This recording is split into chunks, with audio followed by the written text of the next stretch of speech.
logic, loops, and functions we use in every single topic from now on. So every single thing we're doing is going to be written in a function. Every quiz you do from this topic on is going to be written as a function, and the function is going to be the file's going to have multiple functions in the same file. So as you finish Lab 6B, make sure that you're comfortable putting multiple functions in one file, because that's how the quiz will be submitted for quiz 6. And the idea is that your functions start with the function declaration line with the word function, your outputs equal your function name, and then your inputs in parentheses behind. It's important that you use the same file name as function name unless the function is beneath the main function in the file, then it won't have the same as the file name. Keep in mind that functions can run without outputs called, but they cannot run without inputs called. You can set up functions to have 0, 1, or 2 inputs, 0, 1, or many inputs and outputs. So functions can have 0 inputs and 0 outputs, and that's okay. It's still a function because you can use the word function and then just put the file name. So for me, I hardly ever write scripts. I just write all of my scripts as functions, and I do that because then my variables don't get pulled into the workspace. And then the thing to keep in mind with functions that's going to be very different when you start writing them is if you start writing your functions and you're running your labs, you'll notice that your variables aren't showing up in your workspace, so you won't be able to tell if it's working. Some people have gotten into the habit of checking variables and seeing what the values of those are by just double-clicking on the workspace to see what values are held in some variable names. That's not going to work anymore in functions. Those aren't going to be available. So while you're debugging or figuring out a code, feel free to just write it as a script and convert it to a function once you get it finalized. And the same thing is going to be true with the quiz.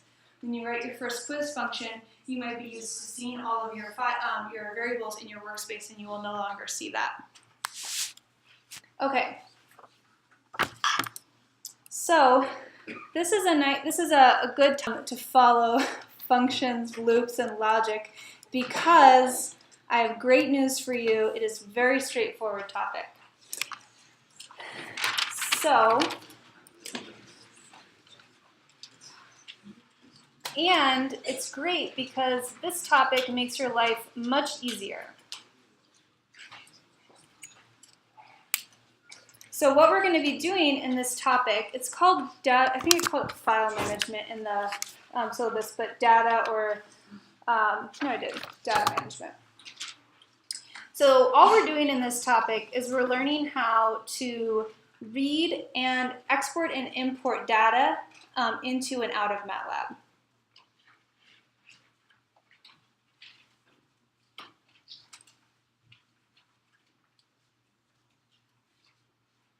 That's pretty fuzzy. Oh, because I'm on the laptop. Let me move you to the document. But I can turn off autofocus. Okay.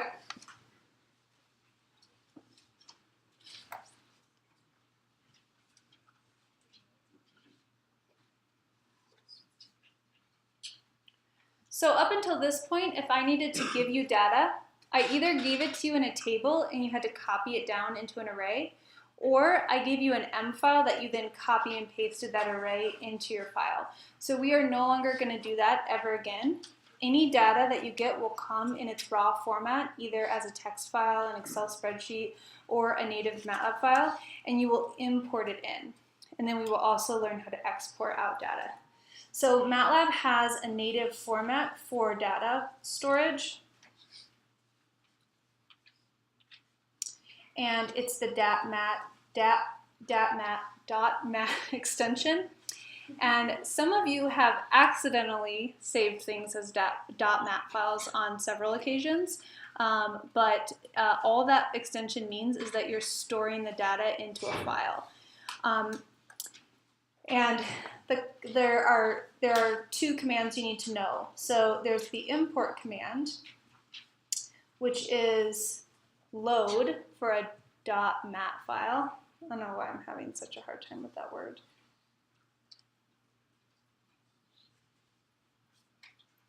And the syntax on this actually varies quite a bit because you can use this syntax where you call the load function, which you now know what a function is.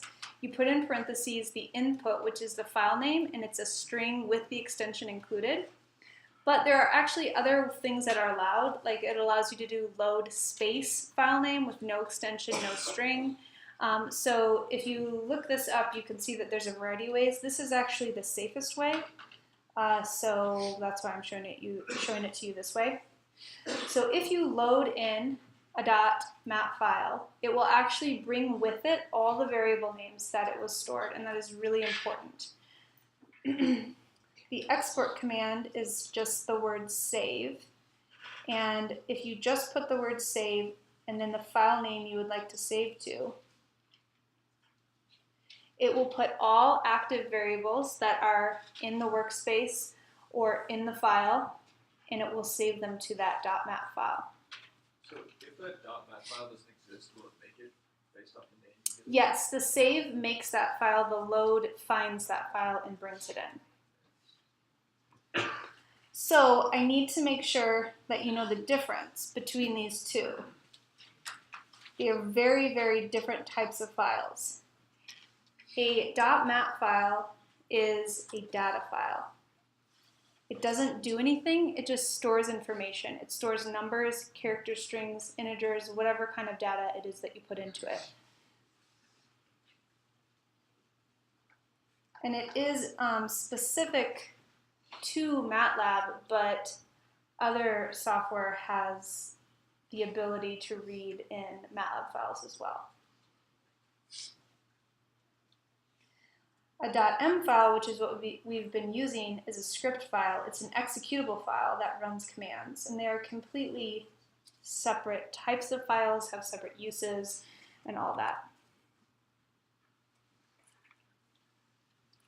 So this is the format that MATLAB likes the best, and it's the one that the format that MATLAB makes. But rarely, when you're doing any real problem, does someone just have a .map file ready to go with all your data in it, all nice and pretty. Usually people store data in binary files, in text files, and in spreadsheet files, Excel spreadsheet files. So we're going to learn how to do reading and writing for both. So a non-native format is a format, any other format other than a .map file. The only kinds that we use in this class are text files and spreadsheet files, and sometimes the extension of the spreadsheet is different. Sometimes it's an XLS, depending on the version of Excel that created the file. Binary files are what's most typical in scientific computing because it's the smallest size that you can use to store information.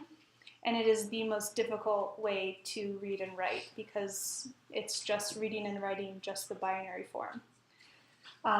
This type of file, if you ever come across it, is not human readable. If you open it, it just looks like garbage. These are human readable. They look like letters and numbers. So it's really hard to tell when your binary file is right. The best way to learn these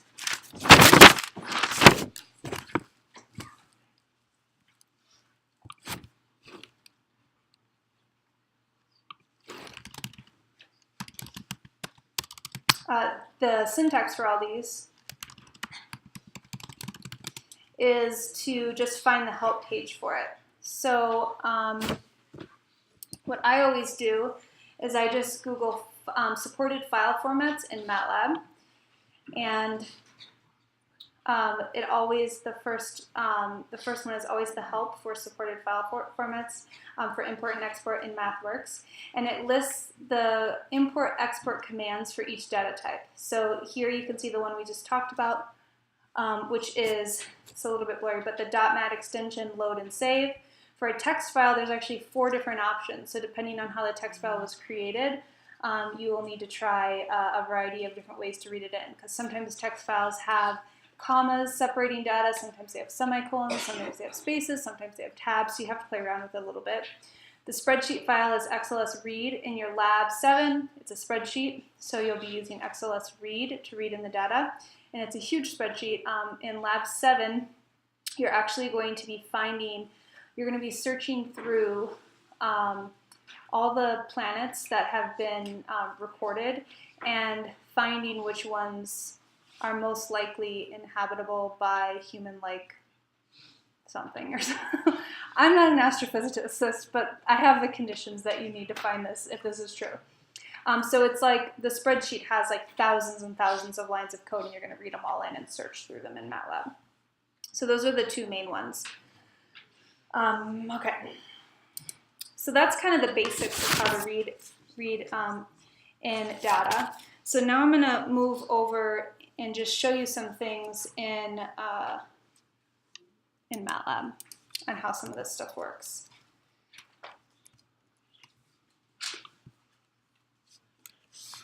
Okay, so let's just do the .mat files. So let's say that you have a couple, and you're going to do a lot of this in the pre-lab, like a little bit of simpler reading and writing, and then you'll do some more challenging stuff in your lab.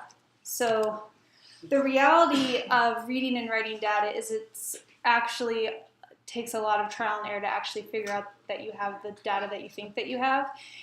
So that's what you'll kind of play around with. But when you need to save your workspace variables to just a .mat file,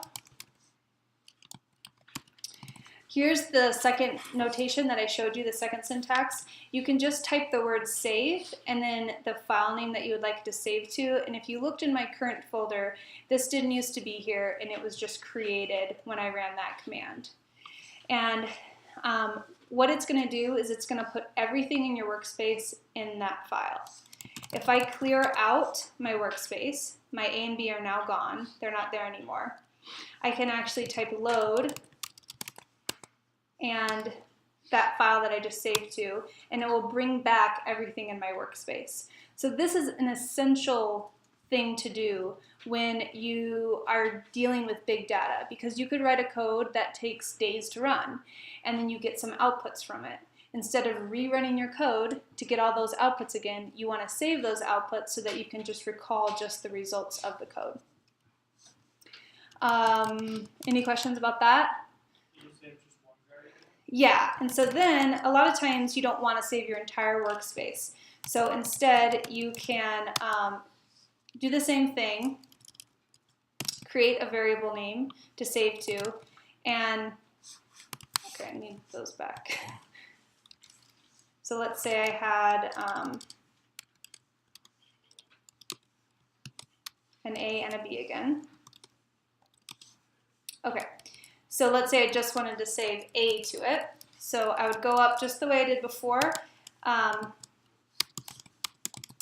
do save the file name, and then I would indicate which variables I want to save to it. And if I clear out my workspace again, it currently has A and B in it. And then I load back in this one that I just made. It'll only have A in it. You can also oh, did I overwrite it? Oh yeah, oh, I just overwrote it. If you're, if you have more than one in the file, so let's do it again, and I'm just gonna save all of them, and then I'm gonna clear them out again. You can also choose to just load one of them. So if it's the same syntax. If you just pull one out, you only get one out. And actually that is something that's really important, because a lot of times you don't need everything, or you don't want to save everything. For the spreadsheet, I have a spreadsheet right here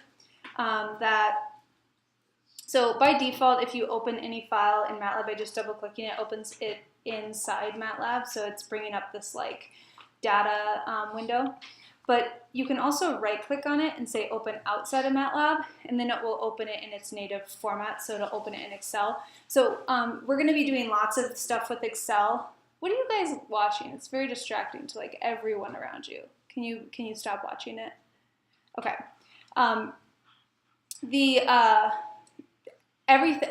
If you want to look at a file that I either post in a quiz or that we're working on in a lab, you'll want to look at the spreadsheet. You'll need to see what's in it. And so you want to open it in Excel. Don't open it inside MATLAB. It looks really funky. So this is the, so let me show you what's in this one. So this is just a bunch of names that have extra letters in them. So if you can see, there's a double letter in every cell of the name. Some of them could be right, but I'm just saying there's duplicate values in every one. So I want to be able to read this in and remove those duplicates, basically. Uh-oh, what's going on?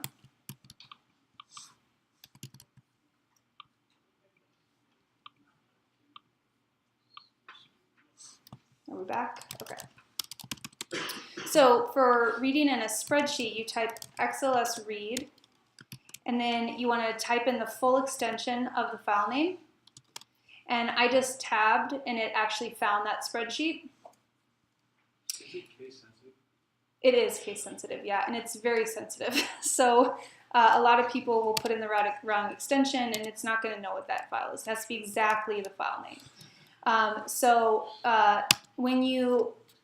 When you read in a spreadsheet file, the thing that's different is that you'll notice that no variables are created. Did you see how all those variable names didn't come in with it? So spreadsheet files are a lot more, they're a lot less native to MATLAB. So you have to do a little bit more work. So you actually have to tell it a place to go. So you have to give it outputs to go to. So when you put in A and B as an output to the XLS read command, it creates an array A and array B. Now this is a special thing for XLS read. A is going to hold any numeric data in the spreadsheet, and B is going to hold any string data in the spreadsheet. So I didn't have any numeric data in the spreadsheet. I could, it just has the names in it. So you can see that it only populated B, which is for the text in there. And so now I can go through and I can access every element in the spreadsheet of these strings. Yeah? So can you do that without having to have A in there? You can't. So for text, there's no other way to get the information in the spreadsheet without giving it an A and a B, actually. If there was just numbers in the spreadsheet, those numbers would go to the A and S, where it always goes, but then they would be forgotten the next time you do another command. You said A holds numeric data and B holds Strings. Yeah, it's a very specific thing for spreadsheets, and you actually need this for your lab because you're going to read in all this data about the planets, and then you're going to also read in the names of the planets so that you can tie them together. Yeah. So if you have 10 different columns of just numbers, it's going to put all those 10 columns. It's going to put everything, that's right. All of the values. Will it format it so that it's not just a list? It'll format it to be the same row and column orientation that the spreadsheet is in. That's right. Yeah. So if you have numbers and strings mixed together in different rows and columns, I was hoping no one would ask that. I don't know exactly what it does. I've never done that because it's almost always, I think that the spreadsheet that you're going to do for the lab might be like that. Just open up that spreadsheet. It's insane. It has 1,000,000 columns and rows. And it's really interesting how well MATLAB can handle it. And with the spreadsheet, you don't want to read in the entire spreadsheet. So if you go into the help for XLS read, just like I always show you, in order to see the inputs that you can give to the function, you can indicate what parts of the spreadsheet you want to import. So if you just put the file name in, it's going to read in everything and put it into a single array. But what we're going to want to do in Lab 7 is call out the file name, call out the sheet name, and call out the rows and columns that you want, because there's a ton of information in there that you don't want. So you're going to call out AA column, basically, and just get that data out and give it a name that's useful to you, like distance from the nearest star or something like that. So keep in mind that you will need to look through the inputs and outputs for XLS read to get exactly what you need for the lab. Are there any other questions? Yeah. So if you have like a string labeling the rows, Mhm. and then the columns, Yeah, so headers usually get ignored. So especially if it's the top header, it usually gets ignored. It didn't get ignored here because I only had strings. Yeah, that's why you'll have to look at the spreadsheet file and look at what's coming in and make sure you're getting the right thing, and then you can kind of proceed. Okay, thanks.